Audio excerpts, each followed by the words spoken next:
sou a Jaine Mello e você está no Domingo Legale. A professora Andréia Schaefer gravou uma aula super especial para você. E o tema da aula é Lei Seca. Então, fica ligado! Recusa ao teste do etilômetro. Recusa ao teste do bafômetro. O que tu pode argumentar num caso como esse? De que forma tu constrói um processo judicial que pode te render bons honorários? Eu sou a Andréia Schaefer e esse é o tema que eu venho compartilhar contigo hoje. Então, se tu já gostou do assunto, já te inscreve no canal, já curte aqui o vídeo e no final, porque eu espero que tu fique até o finalzinho comigo, tu já comenta se tu já usa esses argumentos, se faz sentido para ti ou não. Comenta aqui, porque eu adoro bater um papo também através dos comentários. Vamos lá, então. Artigo 165A, e para a gente entender o 165A, a gente precisa primeiro compreender a sistemática probatória, né, o sistema de provas que envolve a fiscalização de alcoolemia, né, que envolve a confirmação da alteração da capacidade. E por que eu preciso entender? Porque eu entendendo quando que deve ser lavrado o artigo, um auto de infração com base no artigo 165, consequentemente, eu consigo compreender a recusa. Então, aqui eu te proponho um raciocínio inverso. Ao invés da gente ficar batendo cabeça, discutindo a recusa, a gente começa a entender o sistema probatório e, a partir daí, constrói o nosso argumento, certo? E, para isso, a gente vai fazer uma análise sistemática da resolução 432. Resolução 432 é a resolução responsável justamente por regrar, por disciplinar a fiscalização de alcoolemia. Então, depois que tu entender essa dinâmica, esse sistema probatório, essa amplitude probatória que a resolução 432 traz, aí tu vai conseguir compreender a conduta tipificada no artigo 165A, né, que ainda que ela seja constitucional, vamos falar sobre isso também, o que, no meu ponto de vista, tem aí uma constitucionalidade duvidosa, mas mesmo que ela seja considerada constitucional, a recusa é exceção e não é regra, né? Então, o foco da fiscalização de alcoolemia é retirar das ruas quem está dirigindo embriagado, quem está causando um risco à sociedade, porque a finalidade do Código de Trânsito, finalidade da norma, é a proteção à vida. Então, a recusa por si só não é a finalidade do agente de trânsito, não é a finalidade da legislação em si, não é a nossa finalidade enquanto sociedade. A nossa finalidade é que tenhamos um trânsito mais seguro. E, para mim, quem recusa ou não recusa, não faz sentido, não interfere na minha segurança. O que interfere na minha segurança? Pessoas dirigindo sob a influência de álcool. Ah, André, mas quem recusa é porque está devendo. Quem se nega a fazer é porque está devendo, né? Não vem com esse argumento, porque aqui a gente não está fazendo uma discussão moral dos fatos. Estamos fazendo aqui uma discussão técnica, por isso que a avaliação ela é técnica. Jamais defendemos o ato de beber e dirigir, mas defendemos o direito, né, e o processo, né? E as regras do jogo precisam ser respeitadas. Então, vamos conhecer esse sistema processual, para a gente compreender melhor os fundamentos, beleza? Resolução, então, 432, vamos ver os procedimentos que ela traz para fins de verificação da alcoolemia e, consequentemente, né, quando a gente considerar comprovada a alteração de capacidade, a autuação ela se dará com base no artigo 165, não 165A, não recusa. Comprovou a alteração de capacidade, autuação com base no artigo 165. Então, a gente vai entender quando que se dá a comprovação da alteração de capacidade para poder depois chegar à conclusão em relação à recusa, tá? Então, vamos lá. Meios de prova. Aqui vocês podem verificar, né, nos desenhos, pessoa muito lúdica, porque aqui a gente verifica que é um amplo sistema probatório. E dizem que uma imagem vale mais que 1000 palavras. Tá aí, ó, várias imagens para tu poder dar uma analisada. A gente tem ali o cidadão prestes a soprar no bafômetro. A gente tem aqui o homenzinho jurando, né, dizer a verdade. A gente tem a testemunha. A gente tem uma análise laboratorial, a gente tem a médica ali avaliando sinais, o agente de trânsito que pode também declarar sinais desse condutor, né, que ele apresenta. A gente tem a prova em mídia, né, imagens, vídeos, né, que hoje em dia podem e devem ser utilizados tanto como prova da situação, como prova de um abuso de autoridade, né? O que não é permitido é a divulgação, né? Não pode filmar uma fiscalização e jogar na internet, né? Isso não pode. Mas para fins de prova e proteção pessoal é até recomendado, tá? Então, temos aí um amplo sistema probatório para poder nos auxiliar. Mas a gente vai ver onde é que isso está disciplinado para ficar mais claro para ti. Artigo 3º, Resolução 432, artigo 3º. Aqui me diz que a confirmação da alteração da capacidade psicomotora, ela vai ser comprovada por um desses meios, né, por um desses procedimentos. E elenca aqui alguns tipos de procedimentos. E olha que interessante, o nosso etilômetro, o nosso bafômetro, nem vem em primeira opção, hein? Primeiro a gente tem um exame de sangue, não que eles sigam uma ordem preferencial, ele simplesmente elenca possibilidades, tá? O primeiro traz exame de sangue, dispensa maiores explicações, mas também tem a necessidade de conduzir aquele motorista, aquele condutor, até um local que possa colher o sangue, né? Consequentemente, depende dele concordar com essa condução ou não, tá? Segundo, exames de laboratórios especializados em caso de consumo de outras substâncias, porque o artigo 65, ao contrário do que muita gente pensa, ele não é apenas para fiscalização de álcool, ele é também para outras substâncias. A pessoa fez uso de outro tipo de droga, se for constatada, ela também pode ser autuada, ela deve ser autuada com o artigo 65. A dificuldade, às vezes, é provar, né? Porque o álcool, ele deixa alguns vestígios mais específicos, né? Tem como comprovar pelo etilômetro, tem como comprovar pelo hálito etílico, num conjunto de outros sinais, mas outras drogas, elas apresentam, às vezes, sintomas não tão evidentes, né? Às vezes uma euforia, às vezes uma calmaria, dependendo do tipo de substância utilizada, mas é um pouco mais difícil de provar. Até porque nós temos em teste, né, não regulamentado, o drogômetro, que seria equivalente ao etilômetro, né? Forma de constatação é de outra maneira, mas que serviria para uma fiscalização na rodovia, né, nas vias de trânsito. O que nós não temos hoje. Então, hoje, a fiscalização da dita lei seca, né, a fiscalização do artigo 65, fica muito mais voltada à questão de álcool por falta de equipamento, tá? Mas não que não possa haver a autuação com meio, com base em outras provas que a gente está vendo aqui, tá? Então, exame de sangue, exame toxicológico, que acaba não sendo utilizado, até porque é um exame muito caro, né, e dificilmente vai conduzir esse condutor até um local, um laboratório especializado para fazer esse tipo de exame, então acaba não sendo utilizado na prática, tá? Nunca vi. Temos ainda o inciso 3º, aí sim o nosso teste, o nosso exame do bafômetro, né? O nosso equipamento do etilômetro. Temos no inciso 4º a verificação de sinais que indiquem alteração de capacidade. E aqui, né, em relação à possibilidade de produção de prova, que a gente vai falar daqui a pouco, é interessante. No etilômetro, a gente sabe, ou pelo menos, se tu não sabe, estou te contando agora, que a pessoa ela é convidada a fazer o teste. Essa expressão utilizada na fiscalização. Ah, tu está sendo convidado, tu aceita fazer o teste do etilômetro? E a pessoa pode fazer ou não fazer, né? Cada uma com as suas consequências. Mas ela, para se fazer, né, para que seja feito o teste do etilômetro, essa pessoa precisa concordar, tá? Então, se concordar, faz ali, colhe o ar, né, sopra no etilômetro e verifica o quanto aponta, né, se acusa ou não a ingestão de álcool.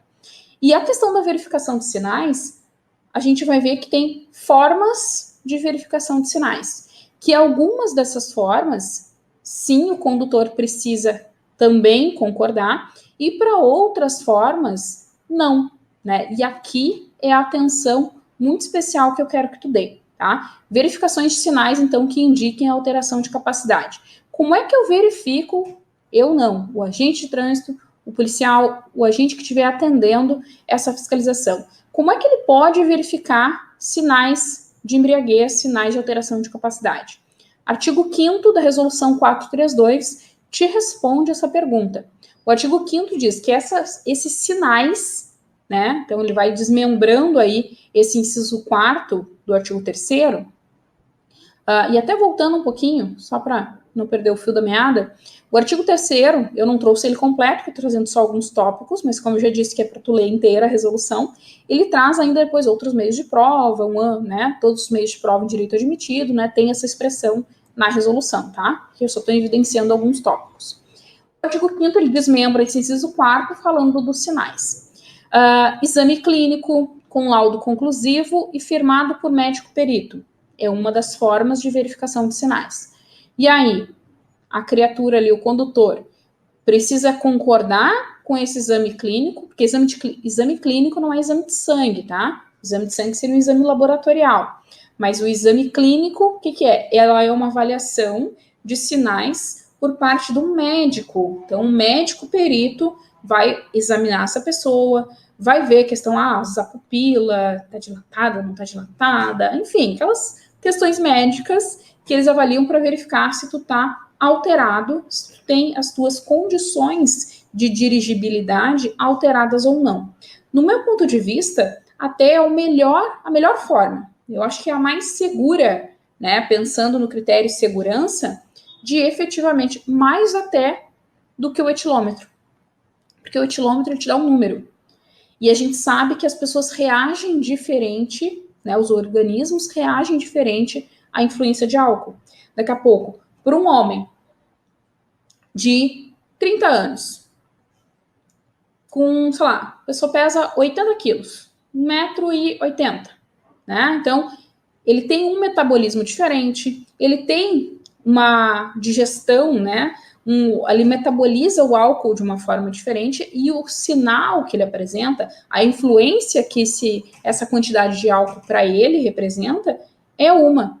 Por uma outra pessoa, para uma mulher, né, mais minhãozinha, mais magra, né, porque às vezes isso também, o peso, né, a forma do corpo também isso influencia, né, a massa corporal, tá? Então, a mulher costuma metabolizar de uma forma mais lenta a questão do álcool, e muitas vezes, não é regra, né, mesmo entre homens e mulheres, né, às vezes a mulher apresenta mais sinais ou menos sinais, então varia muito de pessoa para pessoa, de organismo para organismo. Até mesmo o que a pessoa comeu no dia, do quanto hidratada ela tá, então depende de muitos fatores, tá? Então sempre o cliente, te ligou, tá na fiscalização, sopra ou não sopra etilômetros? Olha, se tu tem dúvida, é melhor não. Por quê? Como é que eu vou dizer para a pessoa soprar com base em alguma informação que ela me deu? Não, mas eu tomei só uma taça de vinho. E aí a pessoa às vezes é uma taça assim, ó, tamanho da garrafa, né? Então, bebeu só uma taça de vinho. Tem dias que eu tô muito cansada, se eu tomo uma taça de vinho, eu fico bem, já sonolenta, tem uma influência muito grande. Outros dias que daqui a pouco eu me alimentei bem, que eu tô descansada, que eu tô hidratada, bebi bastante água aquele dia, o efeito no meu organismo é completamente diferente. Bebo uma taça e fico tranquila, conversando, rindo com as amigas, depende muito. Então, isso varia muito, então, muito cuidado ao dar uma informação, dar uma orientação para o cliente de vocês, porque daqui a pouco, o cliente de vocês sai juntadinho de lá, né? Já sai preso, porque dependendo da graduação alcoólica que apontar no etilômetro, ele pode até sair preso. E como é que tu sabe qual é a graduação alcoólica que gera crime? Anexo 1 da resolução 432. Tem anexos da resolução e vai te trazer lá um quadro, né, com as tabelinhas de referência. Quanto que ele soprou, o que considera, se é infração, se é crime, bem barbadinha para tu poder consultar sempre que tu tiver dúvida, tá? Então, pega o anexo lá da resolução. Voltando ali aqui ao nosso sistema probatório, tá? Então, esse exame clínico, eu entendo que ele é o mais eficiente, né? Não é tão utilizado, mas eu entendo que seria o mais eficiente, porque aí sim, ele vai verificar se a Andréia desse dia está alterada ou a Andréia do outro dia, né? Porque a Andréia é diferente hoje, que tá cansada, porque hoje cansada, estão vendo? E hoje cansada, né, que se alimentou mal, que não bebeu água direito, enfim, todas essas influências, e no outro dia que a pessoa tá super bem, tá? Então, diferenças aí podem ser verificadas no exame clínico. O inciso 2º aqui do artigo 5º, constatação pelo agente da autoridade de trânsito dos sinais de alteração da capacidade psicomotora nos termos do anexo 2. Então, o anexo 1 da resolução te traz aí essa tabela referencial e o anexo 2 te traz aí o termo de constatação, esse termo, todos os sinais e perguntas que o agente de trânsito, o policial, pode fazer, né, de que forma que ele pode verificar esses sinais, tá? Isso é possível que o agente faça mesmo sem a concordância do condutor. Percebe que aqui a gente chega num ponto bem nevrálgico? Por quê? Até o inciso 1, né, e todas as outras provas lá do artigo 3º, a gente estava dependendo do condutor participar ativamente da fiscalização. Já aqui, no inciso 2º, não. No inciso 2º, eu estou dizendo que o agente de trânsito, enquanto fala contigo, enquanto pede para olhar o teu documento, ele está anotando os sinais. Ah, tem hálito etílico. Tá cambaleando.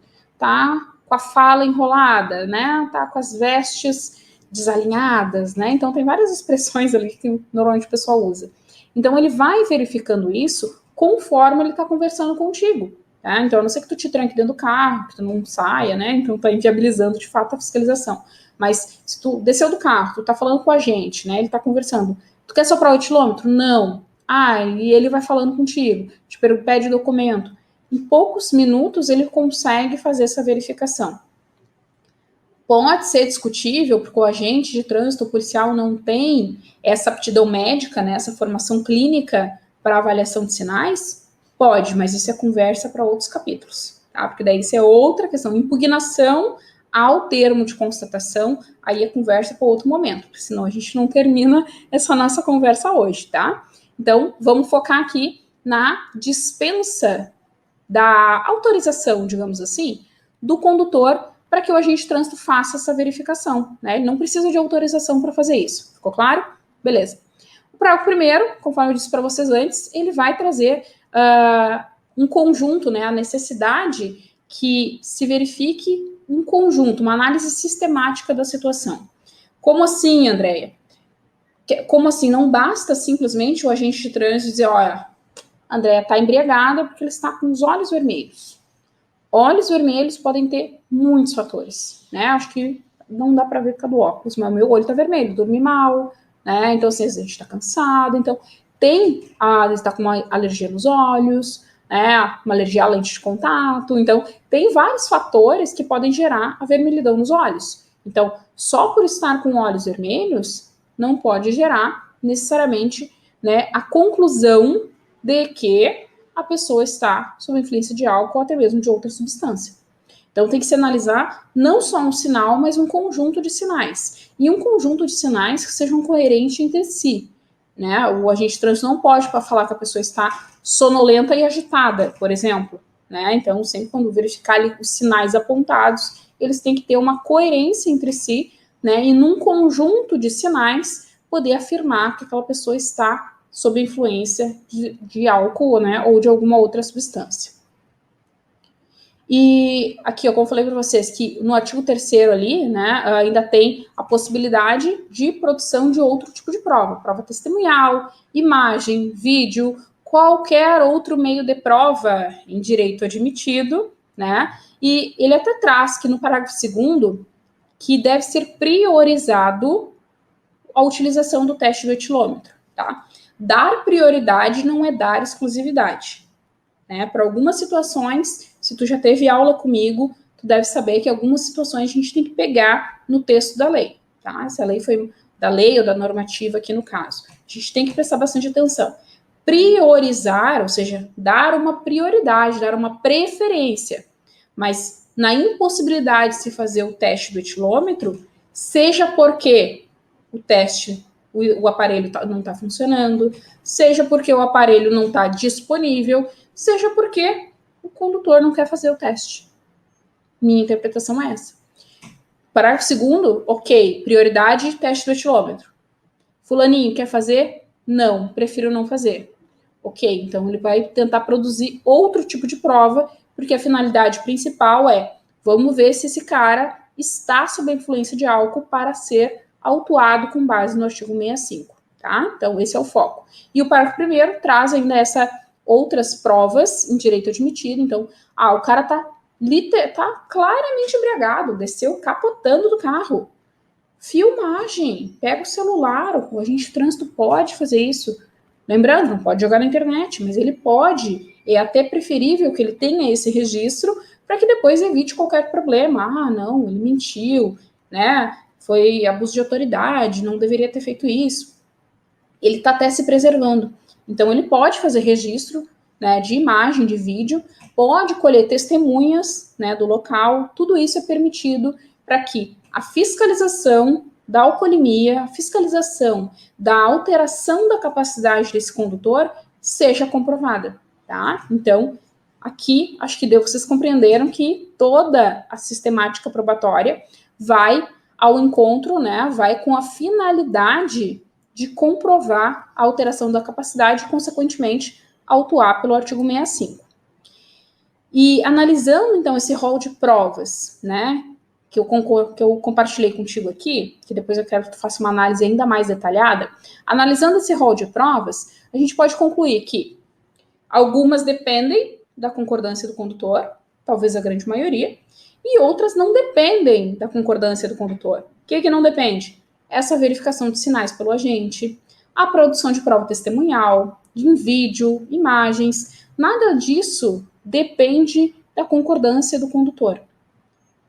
Se não depende da concordância do condutor, né, e havendo a comprovação da alteração da capacidade, ou seja, por qualquer meio de prova, seja por um vídeo, uma prova testemunhal, a descrição de sinais ou o etilômetro, seja qual for a prova, a autuação ela vai se dar com base no artigo 165, tá? Se eu consigo entender que tudo isso leva para o artigo 65, que tipo de conduta se encaixa no artigo 65A? Quando que a recusa ela é válida, né? Diante disso, quando cabe a recusa, a autuação pela recusa tipificada no artigo 65A? Pausa dramática. E aí? No meu ponto de vista, essa autuação com base no artigo 165A, né, que permita certificar a influência de álcool ou de outra substância psicoativa, não cabe. A resposta, com base no sistema probatório, é nunca, ou praticamente nunca, porque eu não consigo vislumbrar a possibilidade de uma pessoa ser abordada numa fiscalização e inviabilizar a fiscalização. A finalidade do artigo 65A é para que a fiscalização não reste inviabilizada, né, para que o Estado consiga cumprir a sua função. Só que o Estado tem como cumprir a sua função independentemente da recusa, compreendem? Faz sentido isso para vocês? Se faz sentido, já joga aqui nos comentários, porque eu quero te ouvir, tá? Quero te ler, quero que tu compartilhe se isso faz sentido ou se eu estou viajando. Se eu estou viajando, pode dizer também, que às vezes é até bom a gente ouvir ter uns choques de realidade, tá? Então, o artigo 65A, ele tem a necessidade, deixa eu até voltar aqui, no artigo principal aqui, então, de que a recusa, né, seja útil, né, ou que ela seja relevante, melhor dizendo. Então, a recusa para gerar uma autuação, ela tem que ser relevante. Se eu tenho outros tipos de prova, a recusa não é relevante no processo probatório durante a fiscalização, certo? Outro ponto importante, tá? Outro ponto aqui, que é bem uma discussão ainda não tão usual, tá? Aqui a gente fechou um ponto e abriu aqui uma outra discussão mais rápida, tá? Recusa ao teste do etilômetro, recusar-se a ser submetido a teste, ou exame clínico, perícia, outro procedimento, que permita certificar influência de álcool. Eu pego muito nessa questão do verbo, tá? Porque certificar, o que é certificar? Se a gente pegar o dicionário, é convencer-se da certeza de. averiguar. E quando é que eu preciso certificar? Quando é que eu preciso ter certeza de alguma coisa? Quando eu tenho dúvida, né? Daí assim, como assim, André? Tá bloqueando. Vamos ver. Tu tá vendo numa determinada avenida e tu vem assim, ó, zigue-zagueando teu carro. Opa, se eu sou policial, sou agente de trânsito, eu dou uma olhada, deu com isso aí, ou a pessoa perdeu o controle do carro, ou ela tá, ó, muito louca. Vamos ver o que aconteceu. Então, eu tenho uma dúvida, se a pessoa, alguma coisa tá acontecendo aí, eu vou lá, ô fulano, olha só o que tá acontecendo. Né? E eu vejo que a pessoa ali tá meio alterada, eu vou oferecer o teste do etilômetro, né? Só um parênteses, só para vocês entenderem, senão vai dar confusão. Aqui eu estou falando de um outro argumento, tá? A gente fechou o sistema probatório, porque eu emendo uma primeira e não paro, né? Não dou freio. Então aqui eu estou falando de um outro argumento, tá? Então o que eu quero dizer que, ainda que eu dispense esse argumento probatório, do sistema probatório, eu caio no verbo, né? No verbo aqui, um dos verbos, não principal, né? Mas um dos verbos do artigo 165A. Daí eu vou bater, né? Que permita certificar e quando que existe uma dúvida que merece ser certificada, tá? Então, é nesse ponto. Então, mesmo que eu repasse, né? Ou que eu use como um argumento que venha, né? Um argumento consequente, né? Um argumento subsequente, faltou a palavra agora, consecutivo. Pedido consecutivo. Às vezes dá um branco na pessoa, né? Então, até pausei o vídeo e disse, não, mas estou ficando até doida. Pedido sucessivo, meus bens. Então, tá. Fiz toda a argumentação probatória em torno do sistema probatório e ou o juiz entendeu que não, o juiz entendeu que não é válido, eu ainda tenho uma cartinha na manga para trabalhar essa questão, né, da certificação, ou seja, da dúvida. O que gerou dúvida no agente de trânsito, no policial, para que ele me abordasse e me oferecesse o teste do etilômetro? Tem alguma justificativa no auto de infração? O campo de observações identifica alguma condição peculiar que gere essa dúvida, né? Que tenha havido uma alteração da dirigibilidade? Isso é interessante. Normalmente não tem, tá? Vou ser bem sincera para vocês, isso não é um argumento principal, porque pouca gente ainda utiliza, o judiciário ainda não valida, né, de uma forma ampla esse entendimento, mas é algo que tu pode ir posicionando, né, por isso que eu sempre sugiro a utilização desse argumento em torno do verbo certificar como um pedido sucessivo, como um argumento sucessivo. Então, tu tem alguns argumentos principais, não dando isso, eu quero isso, tá? Então, fica a dica. Buenas. Então, existindo dúvida que o condutor está sob a influência de álcool ou de outra substância psicoativa, essa suspeita ela deve constar no campo de observações do auto de infração. André, onde é que está escrito isso? Não está. São entendimentos. Então, meu entendimento que eu estou compartilhando com vocês, né, entendimento de outros profissionais da área. Então, é entendimento em torno da análise da redação do artigo 65A. E aí, tu pode concordar e utilizar nas tuas peças, ou tu pode sim, não, isso aqui a André tá viajando e eu não vou usar. Fica a teu critério, tá? E não bastasse tudo isso, a gente tem essa discussão constitucional, né? Essa discussão acerca do direito de não produzir prova contra si mesmo, né? Está previsto lá na Constituição, que seria o direito ao silêncio, não sei se vocês sabem, mas a expressão não produzir prova contra si mesmo, ela não está expressa no texto constitucional, mas está lá no artigo 5º que fala que o preso será informado de seus direitos, direito de permanecer calado, né? E nesse direito de permanecer calado é que se inclui essa questão de não produzir prova contra si mesmo, tá? E essa análise constitucional está em pauta no Supremo, né? Não tem data, até última vez que eu verifiquei não tinha data de julgamento, né? Mas tem essa ação direta de inconstitucionalidade que eu sugiro que tu acompanhe, que é a ADI 4103, tá? Então, quando tiver julgamento, a gente vai ter essa definição constitucional. É constitucional autuar pela recusa ou não é? Digamos que seja, tá? Que o STF diga, pode, não é inconstitucional.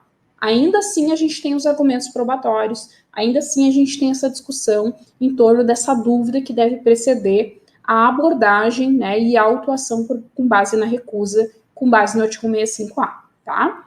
Aqui compartilhando com vocês, essa situação foi julgada aqui no Rio Grande do Sul, porque eu sou do Rio Grande do Sul, né, decisões de incidentes de uniformização, né, não transitaram em julgado ainda, né, até a data desse vídeo, mas eu estou compartilhando com vocês aqui, porque ainda que as decisões não sejam tão boas, né, a gente tem voto de divergência aqui, e o voto, né, tem muito dos argumentos aqui que a gente está conversando, então eles vão solidificar os teus estudos, então dá uma pesquisada, inclusive eu trouxe aqui no material a ementa, né, desse julgamento, lembrando que se tu quiser o material, entre em contato comigo, pode me chamar no Instagram, né, tá aqui no meu material, @AndreaSchaeffer, não tem mistério, me chama no Instagram que eu te mando o PDF, né, tem aqui os números, o julgamento, né, os andamentos desse processo.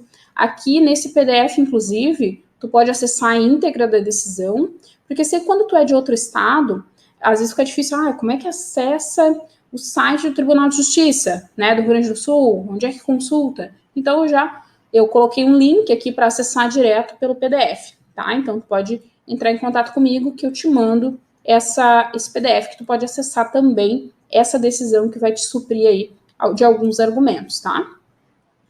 E aqui alguns outros tópicos que eu vou trazer muito superficialmente, mas que tu pode aprofundar depois em outros estudos, né? Que seria a questão da individualização da pena, também prevista no artigo 5º, né? Lá tem previsão que a lei vai regular a individualização da pena. Inclusive, ali a suspensão ou interdição de direitos. E o que isso tem a ver com recusa, o que isso tem a ver com colimia? Tudo, gente, né? Se a gente entende o direito administrativo de trânsito, direito de trânsito, como um direito sancionador, muitas das questões aplicáveis ao direito penal aplicam também ao direito de trânsito, né? Então, se eu compreender dessa forma, eu posso fazer uso desses instrumentos constitucionais e infraconstitucionais previstos para o penal. Inclusive, o que está em pauta no Supremo também é uma garantia ao preso, né? E aí, aplica ou não aplica ao condutor abordado numa condição, né, de perante um direito sancionador. No meu entender, tem previsão também e pode ser aplicado. E quando eu falo na individualização da pena, é que a pena ela deve ser a condenação, ela tem que ser levada em conta as peculiaridades de cada caso concreto. Eu não posso vamos pensar no homicídio. Todo mundo que comete homicídio tem a mesma pena? Não, né? Porque vai depender de como é que isso aconteceu, vai depender do histórico da pessoa, vai depender das condições específicas, das peculiaridades daquele caso e daquele indivíduo, daquele agente. E por que aqui é diferente? Eu tenho a mesma pena administrativa para a pessoa que é pega dirigindo muito embriagada, que, olha, muito louca, que não tem condição, que não sabe o seu nome, que desce rodopiando do carro, né, desce caindo de dentro do carro. Essa pessoa tem a mesma pena administrativa, o mesmo valor de multa, o mesmo tempo de suspensão que aquela outra pessoa que simplesmente se recusou a fazer um teste do etilômetro e não apresenta, muitas vezes, nenhum tipo de sinal.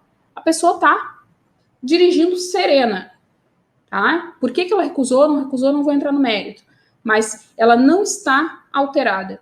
Né? Então, quem tem potencial de risco à sociedade maior? Essa pessoa que está assim, completamente, não sabe nem de onde veio para onde vai, ou essa pessoa que está aparentemente bem, né, dentro das suas faculdades mentais e talvez tenha ingerido ali um gole de vinho, uma taça, e ficou com receio de soprar o etilômetro. Qual dessas duas pessoas gera um potencial risco maior para a nossa segurança? Eu não tenho dúvida que esse primeiro aqui, que está fora de órbita, deveria ter uma pena maior. Né? E por que a gente tem a mesma pena? Para mim, fere também a questão da Constituição no que toca à individualização da pena. Então é interessante a gente pensar um pouquinho sobre isso e discorrer, né, sobre esse tema quando for judicializar uma questão de 165A, uma questão de recusa ao teste do etilômetro, tá?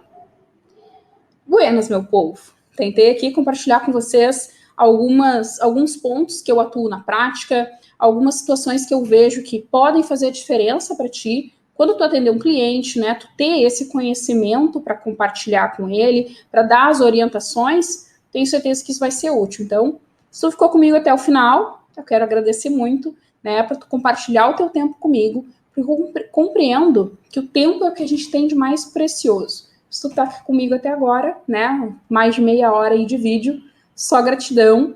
E, por fim, os meus contatos aqui, que também tem no PDF, né, que vai poder entrar em contato comigo, mas @Andréa Schaefer no Instagram tu acha facinho, né, recebe lá os meus contatos, tem canal no Telegram, né, tem muito conteúdo aí para compartilhar contigo, e eu espero que tu me acompanhe aí nas redes sociais e em todos os outros cursos e propostas que a gente esteja junto, tá bom?